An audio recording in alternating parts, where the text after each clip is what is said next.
জল সংকটে বন্ধ উত্তর ত্রিপুরার খেরেংজুড়ি জওহর নবোদয় বিদ্যালয়।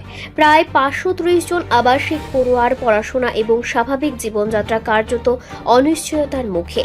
পরিস্থিতি দেখতে বিদ্যালয়ে ছুটে গেলেন যুবরাজনগরের বিধায়ক শৈলেন্দ্র চন্দ্র নাথ এবং কদমতলার বিধায়ক মোহাম্মদ ইসলাম উদ্দিন। আর এই ঘটনায় প্রশ্ন তুলে দিচ্ছে, সরকারের এত উন্নয়নের প্রচারের মাঝেও একটি আবাসিক বিদ্যালয়ের ন্যূনতম জল সরবরাহ নিশ্চিত করা যাচ্ছে না কেন? জল নেই অথচ আবাসিক বিদ্যালয়ে পড়ুয়ার সংখ্যা প্রায় 530। জল সংকটের জেরে বন্ধ রাখতে হয়েছে খেরেংজুড়ি জওহর নবোদয় বিদ্যালয়। আগামী 26শে আগস্ট বিদ্যালয় খোলার কথা থাকলেও স্থায়ী সমাধান না হলে ফের একই সমস্যার আশঙ্কা থেকেই যাচ্ছে।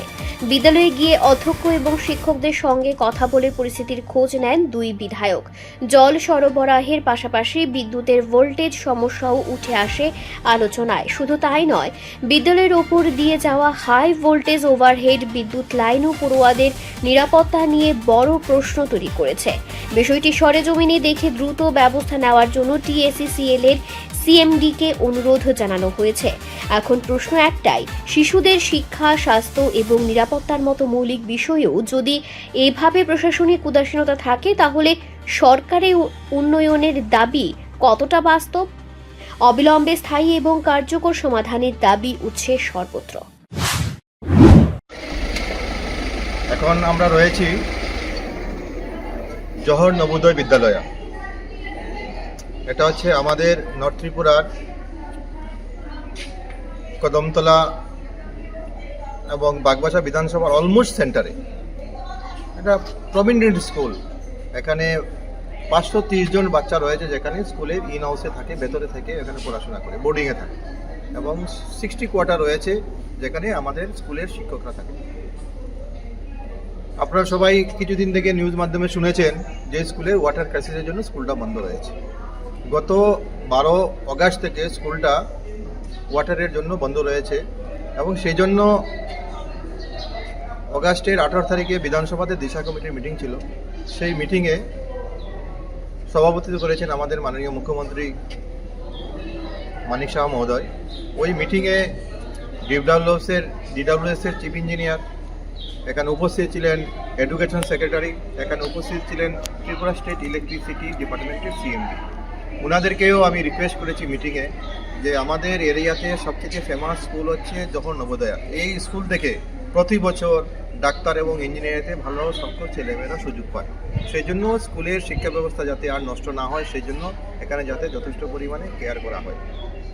এবং তার পরবর্তীকালে 2 দিন পরে আমি আবার একটা চিঠি করেছি ডিএমকে, এডুকেশন সেক্রেটারি এবং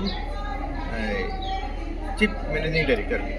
এখানে লো ভোল্টেজের জন্য এখানে পাম্প কাজ করতে পারছে না, সেই জন্য যাতে ইমিডিয়েট এরা পাম্পটা রিপেয়ার করে এবং ফিউচারে নিরবচ্ছিন্নভাবে যাতে এখানে ড্রাই সিজন হোক, বৃষ্টি সিজন হোক, যাতে এখানে জল পায়, ইলেকট্রিসিটির জন্য কোনো অসুবিধা যাতে না হয়, সেই জন্য অল্টারনেটিভ সোলারের মাধ্যমে জলের কোনো ব্যবস্থা করা যায় কিনা, তার জন্য আমি ট্রেডার সঙ্গে আলোচনা করেছি। এবং গতকালকে সিএমডি নিজে আমাকে ফোন করেছেন এই সমস্যার সমাধানের জন্য। নিজে উনি ধর্মনগরে এসছেন এবং এসে এখানকার যে ভোল্টেজের সমস্যা ছিল, ট্রান্সফরমার উনি রিপ্লেস করেছেন, নতুন ট্রান্সফরমার লাগিয়েছেন, যেখানে আগে 350 ভোল্টেজ আসতো, এখন 402 ভোল্টেজ আসছে এবং পাম্প সঠিকভাবে কাজ করছে। সেটা সরজমিনে দেখার জন্য আজকে আমি এবং আমার সঙ্গে রয়েছেন কদমতলা বিধানসভার যে আমাদের মাননীয় বিধায়ক ইসলাম উদ্দিন সাহেব, আমরা দুজনে প্ল্যান করে এসেছি। আমার সঙ্গে রয়েছেন স্কুলের প্রিন্সিপাল মহোদয়। এখানে এসে ওনাদের সম্পূর্ণ যারা স্টাফরা রয়েছেন, স্কুলের শিক্ষক শিক্ষিকারা রয়েছেন, সবার সঙ্গে আলোচনা হয়ে স্কুলের যে জলের সমস্যা এবং জল সমস্যা ছাড়া স্কুলের সামনের দিকে একটা ওভারহেড ওয়্যার রয়েছে, যেটাও একটা রিক্সি রয়েছে, লং টাইমে এটা যাতে রিপ্লেস করা যায় সেটা নিয়ে কথা হয়েছে। স্কুলের সামনের দিকে যে এখানে একটা রাস্তা রয়েছে, সেই রাস্তার অবস্থা খারাপ, সেই রাস্তাটা যাতে ইতিমধ্যে এটা শুরু করা যায় সেটা নিয়ে আমাদের বিস্তৃত আলোচনা হয়েছে। এই স্কুলের পরিবেশটা আমাদের খুব ভালো লেগেছে এবং প্রিন্সিপাল মহাশয় যিনি রয়েছেন উনি খুব পজিটিভ, উনি খুব বেশি দিন হয়নি এই এরিয়াতে এসছেন, তো বলছেন আমি যেহেতু নতুন রয়েছি, আমার এত আইডিয়া নেই, তো আমার তরফ থেকে এই অঞ্চলের ছেলে মেয়েদের শিক্ষা যাতে আরও শক্তিশালী করা যায়, মজবুত করা যায়, সেই জন্য ওনার তরফ থেকে যত ধরনের সহায়তা থাকবে উনি করবেন এবং সময়ে সময়ে স্কুলের বিভিন্ন দাবি দাওয়া নিয়েও আমাদের সঙ্গে উনি যোগাযোগ করবেন। এইটুকু আমাদের সঙ্গে আলোচনা হচ্ছে। ঠিক, নমস্কার। ঠিক।